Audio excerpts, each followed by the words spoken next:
Chers amis, bonjour, Paracha Vayakel, dans laquelle on va nous parler, encore une fois, de la construction du Mishkan et notamment des dons, de ce qui était offert par les Bnei Israël pour le Mishkan. On retrouve cette formule qui était déjà dans la Paracha Teruma, Keru meitechem teruma, prenez de vous un prélèvement. Et certains de nos maîtres de poser la question, que signifie Keru meitechem, prenez de vous? N'aurait-il pas fallu dire donner un prélèvement, donner quelque chose? Eh bien, on rapporte à propos de Rabbi Chaim Soloveitchik qu'il était en visite dans une ville pour rechercher de l'argent pour sa yeshiva.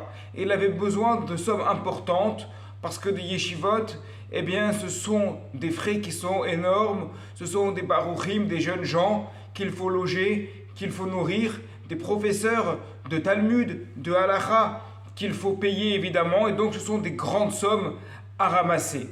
Il y avait dans la ville deux associés, Rabbi Baruch et Rabbi Dov, qui étaient tout le temps associés dans leurs affaires.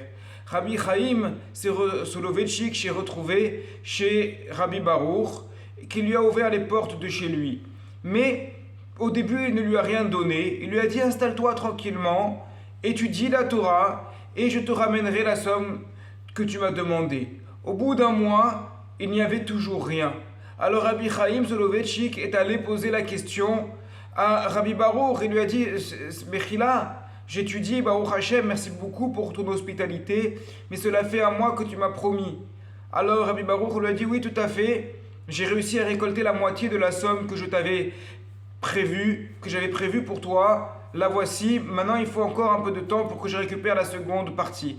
Reste assis. Au bout d'un mois encore, Rabbi Chaim ne voit rien venir. Alors il va voir Rabbi Baruch et lui demande: Mechila, merci beaucoup pour ton hospitalité, mais j'ai besoin de retourner à la yeshiva. Qu'en est-il de la somme prévue? Et Rabbi Baruch lui dit: voilà, justement, je viens juste de réussir à récolter la seconde partie de la somme qui était nécessaire pour l'entretien de la yeshiva. Quelques temps se sont passés, et puis quelques mois plus tard, voilà que Rabbi Baruch arrive avec Rabbi Dov, les deux associés, et ils se trouvent devant Rabbi Chaim Soloveitchik pour un din Torah, pour un procès. Que se passe-t-il? C'est Rabbi Dov qui reproche à Rabbi Baruch: on a toujours fait des affaires ensemble, on a toujours été associés, mais voilà qu'il s'est lancé dans un investissement sans mon autorisation. De quel investissement s'agit-il?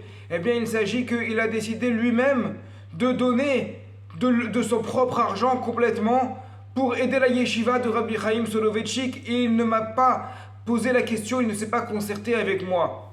Rabbi Chaim Soloveitchik est surpris, il a dit: ah bon, mais il se tourne vers Rabbi Baruch et lui dit: mais puisqu'à chaque fois tu attendais un mois et encore un mois, je croyais que tu étais en affaire justement avec Rabbi Dov, et je ne pensais pas une seule seconde que tu donnais toi-même de ton propre argent.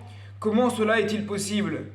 Et Rabbi Baruch de lui répondre: Kvod Harav, est-ce que vous savez, est-ce que vous croyez que c'est facile de donner une telle somme d'argent pour la yeshiva? Est-ce que vous croyez qu'il faut juste claquer des doigts et hop, on sort de son compte en banque tout cet argent? Non. Le premier mois, j'ai combattu avec moi-même. J'étais en débat avec moi-même, et finalement, au bout d'un mois, j'ai réussi à donner la moitié de l'argent. Puis le second mois, j'ai encore continué à débattre avec moi-même. Il faut que je sorte cet argent, il faut que je sorte. Une partie me disait oui, une partie me disait non.